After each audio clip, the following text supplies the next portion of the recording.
You know, I've been driving these back roads through the Appalachians for hours now, just trying to clear my head after everything that's unfolded. The leaves are turning that fiery red and gold, crunching under the tires like they're whispering secrets of their own. And honestly, I wasn't planning on pulling over to record this, but something hit me back there on that last stretch of highway of memory, sharp as a knife, from the heart of the 2024 campaign.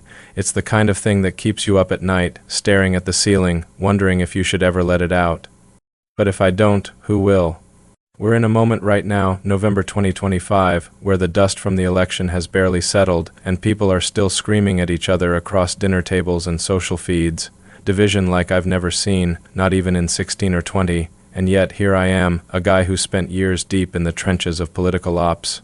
Feeling like I owe you the unvarnished truth, not the spin, not the headlines, but the real story, the one that explains how Donald Trump didn't just win. He rewrote the rules of the game. Let me back up a bit, because this isn't some wild conspiracy yarn. It's personal. It's what I lived through, what I helped build, and what finally broke me open to see the bigger picture. Last fall, right around Labor Day 2024, I was burned out. We'd been grinding nonstop since the primaries kicked off strategy sessions. That bled into dawn, polling data that shifted like sand dunes, and a candidate who, love him or hate him, had this uncanny ability to turn chaos into momentum. I was the mid-level strategist on the inner circle team, the one crunching numbers, mapping voter swings in Rust Belt towns like this one I'm driving through now. But that day, after a brutal all-nighter in a nondescript hotel conference room in Pittsburgh, I stepped out for air. The city was humming with that pre-election buzz signs.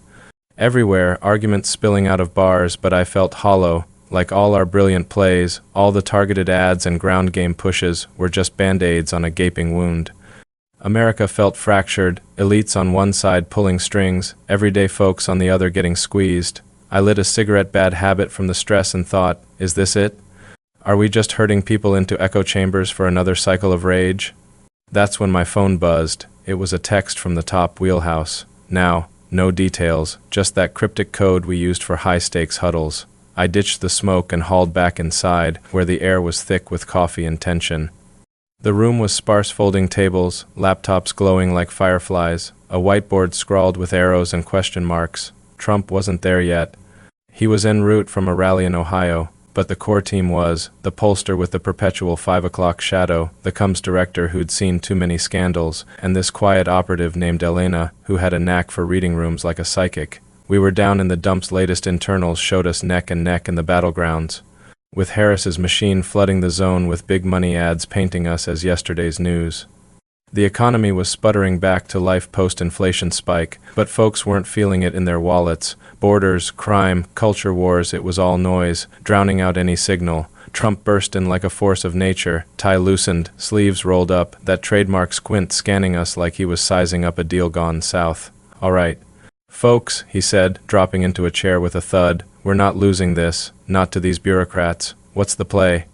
We rattled off the usual, doubled down on turnout in Pennsylvania, hit the airwaves harder on energy independence, lean into the outsider narrative. But he waved it off, leaning forward, voice dropping low. Nah, that's stable stakes. We need the deep game, the one they won't see coming.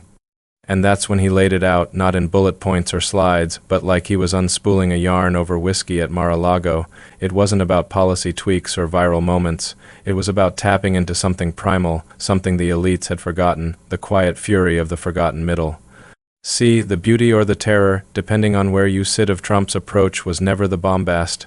It was the precision behind it. He told us that night that the real election wasn't won on debate stages or in donor lounges. It was won in the minivans of suburban moms in Ohio, the factory floors of Michigan, the diners in Wisconsin, where waitresses knew your order by heart. These people, he said, jabbing a finger at the map on the wall, they're not idiots. They've been lied to for decades, promised jobs that vanished overseas, schools that churn out debt instead of skills, a safety net that snags more than it catches. The Democrats. They're still selling the same dream, government as savior, but we're gonna sell the truth. Power back to you. We nodded, but he wasn't done. He sketched it out on that whiteboard, a web of moves that started small but snowballed into an avalanche. First, the micro-targeting, not just demographics but psychographics. Using data we'd scraped from every corner, social posts, purchase histories, even church attendance patterns, to craft messages that hit like personal letters. A vet in Florida gets a spot about finishing the wall we started. A nurse in Georgia hears about crushing Big Pharma's grip. It wasn't manipulation. It was resonance, giving voice to the ache they couldn't name, but the deeper layer. That was the power play. Trump revealed he'd been quietly courting a network of unlikely allies, not the usual suspects like oil barons or tech moguls, but blue-collar unions on the edge, evangelical leaders tired of being tokenized, even a cadre of disillusioned ex-Dem operatives who he'd seen the party's soul gets old to Wall Street. We're building a coalition of the pissed off, he grinned. Not left or right, just real. We spent the next hours gaming it out, leaked memos from inside the Biden admin showing regulatory overreach on energy, timed to drop just before fracking votes in Pennsylvania, grassroots surges funded by small-dollar dark money pools, funneled through PACs nobody could trace back, and the media jujitsu feeding just enough red meat to the cable screamers to keep them chasing shadows, while the real work happened offline, in town halls and truck stops. Elena chimed in with the digital angle, AI-driven chatbots posing as concerned neighbors, seeding doubt in swing districts without a single ad buy. It was elegant. Ruthless, and I'll admit it now, brilliant. By dawn, we had the blueprint, Operation Heartland Hammer. Not a flashy name, but it hammered home. As the sun crept up over the steel mills, staining the sky that rusty orange, I felt a shift. Exhilaration mixed with this gnawing unease. We'd cracked the code to victory, but at what cost? Trump clapped me on the shoulder as he headed out. You're the numbers guy, kid. Make 'em sing, and sing they did. Over the next weeks, the polls tilted, 3 in Michigan by mid-October, 5 in Wisconsin after a viral clip of a laid-off auto worker tearing into Kamala at a focus group. The debates? Trump turned them into masterclasses in deflection, pivoting every attack on his chaos into stories of real pain, the opioid crisis hollowing out Appalachia, the fentanyl flooding across a border nobody guarded. Harris came out swinging with unity rhetoric, but it rang hollow against our ground truth. We flooded the zone with surrogates, podcasters in flyover states, influencers who'd lost faith in the coastal elite, even a few Hollywood defectors whispering about cancel culture's toll. The deep game wasn't just winning votes. It was reclaiming the narrative from the gatekeepers who'd convinced half the country that patriotism was. But here's where it gets raw, where the emotional gut punch lands. Midway through October, we hit a wall of leaked audio from a donor call where Trump vented about draining the swamp for real this time. The media pounced. Divisive. Unfit. Our internals flatlined in the burbs. I was in a war room in Atlanta, screens flickering with bad news, when Elena pulled me aside.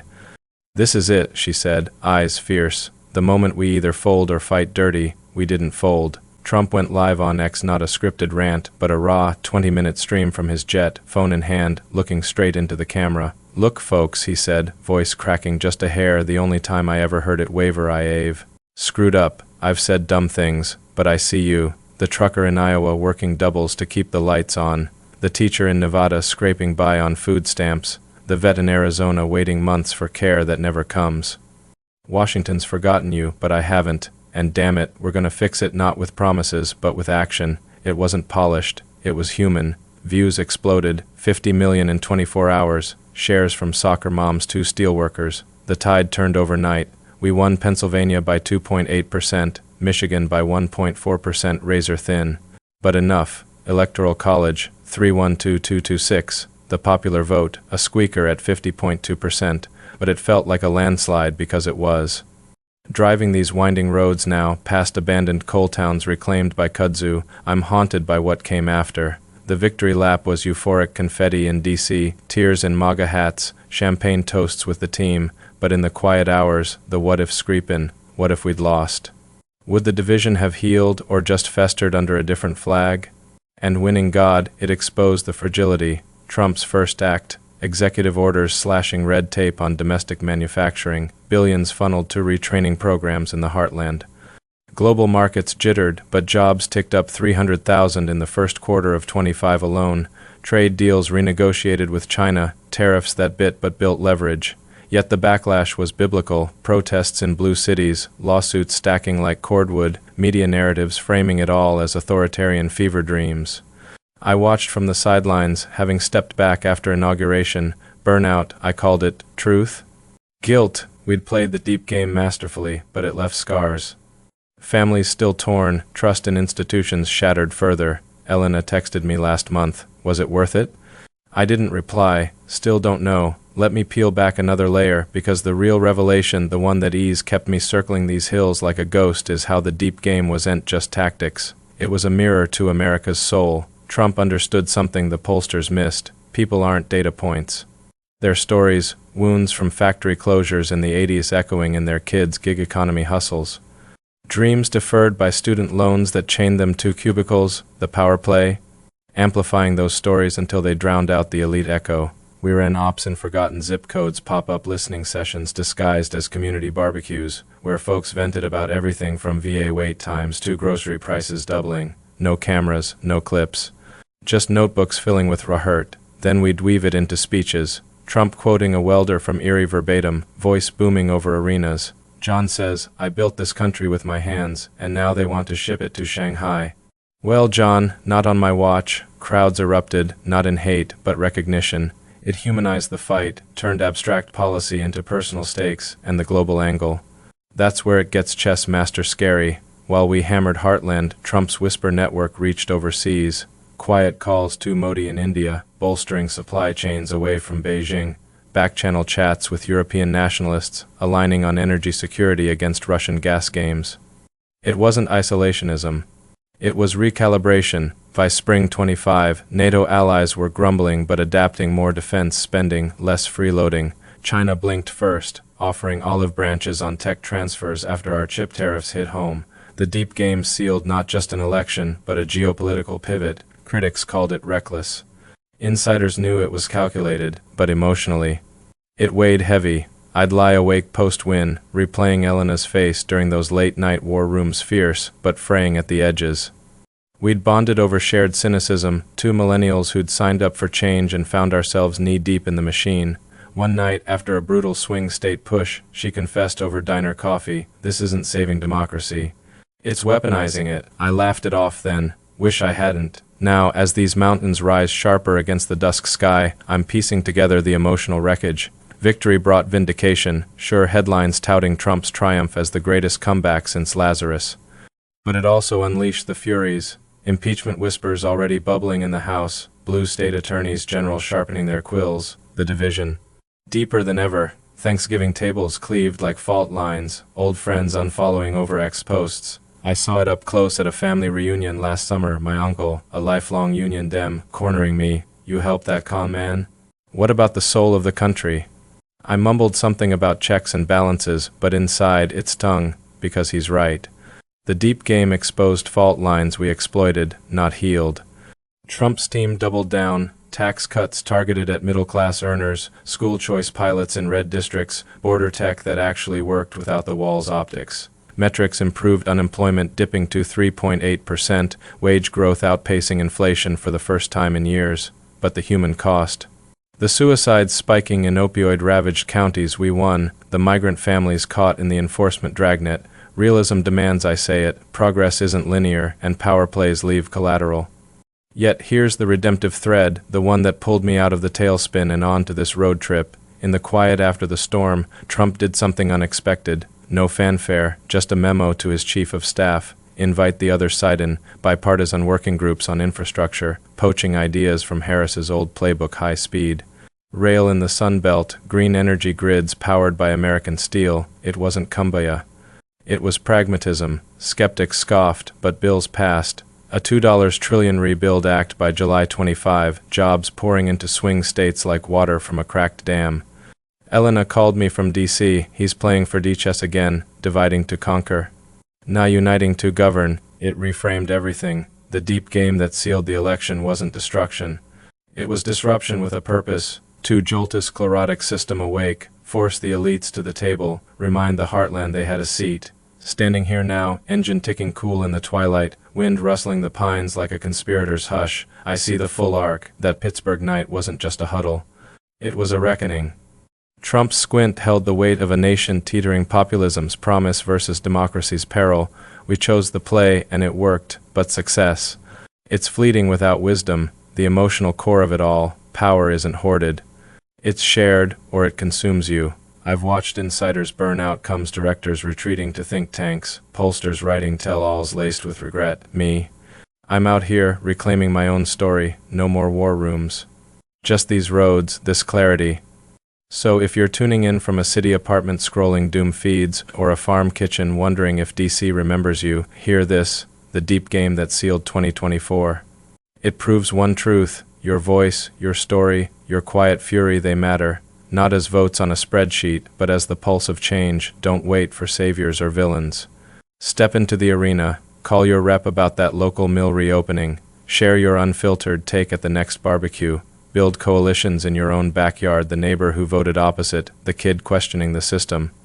Small moves compound, just like our micro-targets did, and if you're on the losing side, seething at the steel that wasn't, channel it, run for school board, start a podcast dissecting the real divides: class over culture, opportunity over outrage. The system's rigged, yeah, but it's also responsive. Trump's win forced reforms, campaign-financed weeks in the works, term limits gaining bipartisan buzz. Maybe you're like I was, cynical, complicit, craving. Impact. Remember, failures aren't endpoints. They're intel. That leaked audio nearly tanked us, but it humanized the fight. Your setbacks? Fuel for resilience. Approach the other side with curiosity, not contempt. Ask, what's their ache? What promise got broken for them? Real connection bridges chasms wider than any ballot box and time. It's not the enemy, that urgency in the war room drove us, but presence wins wars. Savor the now, this policy tweak landing in your community, this conversation mending a rift. Success isn't the W on election night. It's the legacy of lives lifted, divisions dulled. For the battleground warriors still grinding, your purpose isn't a poll number. It's the light you fan in dark corners. Act despite the fear of backlash, of being wrong, of not being enough. You're enough, your legacy. Not the headlines, but the welder who votes knowing he's seen, the nurse who fights big pharma because someone amplified her voice. Truth isn't owned. It's pursued through data and doubt, stories and scrutiny, the revolution brewing. It's consciousness in politics, choosing empathy over echo, service over spectacle. As I fire up the engine and head deeper into these shadowed valleys, I carry this. You don't shoulder the republic alone. Carry your corner with grit and grace. The deep game continues not in smoke-filled rooms, but in the daily choices that ripple outward. America isn't perfect, but it's ours to mend. Trust that, act like it, because in the end, the real power play, it's us, all of us, waking up to the game.